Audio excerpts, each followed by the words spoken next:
Здорово, старички! В прошлом видосе за Ланос вы меня захейтили, я бы даже сказал обосрали, но в этот раз у нас действительно хорошая машина. Это Ford Fusion.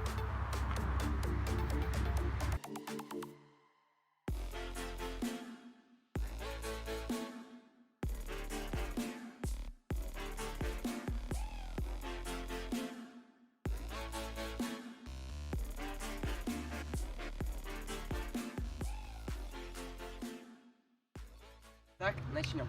У нас Ford Fusion 2011 года, 1.4 моторчик и 5-ступочка. Хочу сразу начать с плюсов. Плюсы этой машины. Первый – это клиренс. То есть у данной малютки клиренс 16 сантиметров. Я думаю, что это вообще безбашенный клиренс. И по словам владельца, эта малютка проезжает там, где ему нужно. Вторым пунктом этой тачки из плюсов будет ее надежность. Машина очень неприхотливая. 50 тысяч километров назад поставили на нее газ, и то есть она себя чухает вообще отлично. Достаточно надежная у нее подвеска и в то же время жесткая. И так мы медленно переходим к третьему пункту. Третий пункт будет ее управляемость. Машина, ну, что тут рассказывать, машина очень хорошо слушается руля, и то есть держит на дороге себя отлично. Сейчас я вам покажу ее внешний вид. Ляпс.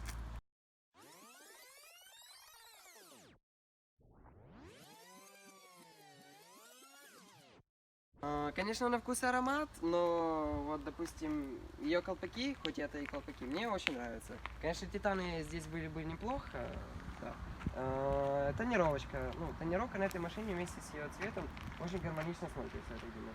Ну и хоть это и дешевая, но мухобойка придает какой-то агрессивности этой милахи.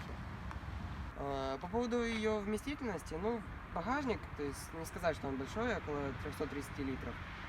Но вот если сложить заднее сиденье, получается около 1700 литров.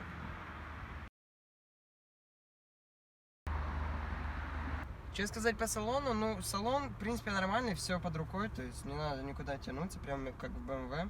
Но вот просто не нравится то, что все в пластике, вот, все видно в пластике. То есть, ну, все в пластике. Салон тряпка.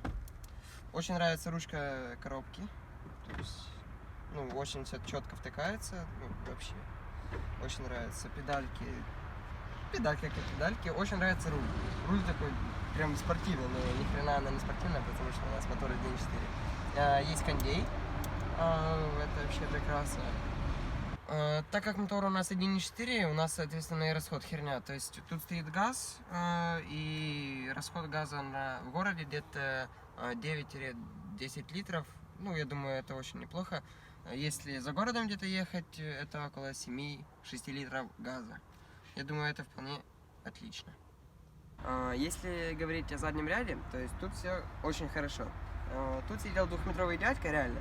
И смотрите, ну, то есть у меня места еще очень много. Я сам 1,70 м, это отлично. У нас только 2 стеклоподъемника электрических, задние это весла. На дальняк я бы поехал бы спокойно, никаких проблем вообще нету с этим. То есть машинка комфортная сзади тоже. Хочу подытожить о минусах. Ну, я заметил для себя только 3 минуса. Это получается шумоизоляция. Ну, машина стоит около $6000, ну и шумоизоляция у нее такая себе, посредственная. Слышно все. То есть, если ты едешь километров 90-100, ну, ты слышишь все. Следующее это салон. Ну, мне не нравится, что там все в пластике, в этом дешевом. Тряпчаный салон. Хотя все-таки место для ног есть. Комфортный салон сзади. И последний минус именно у данной машины, потому что у нее мотор 1.4. Ну, не сказать, что это очень пипец слабый мотор, но ну, для меня, как для молодого парня, этого вообще не хватает. То есть 1.4 никуда не едет. Конечно, подойдет свободно для пенсионеров, но не более.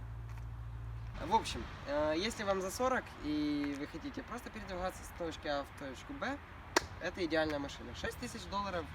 Неприхотливая, то есть машинка для вас. Но для молодых я бы не советовал бы ее брать, потому что она, ну, мотор 1.4, куда он едет. А так, машинка очень хорошая, данный экземпляр вообще в отличном состоянии. Так сказать, советую брать. В общем, не буду томить. Всем удачи, всем пока.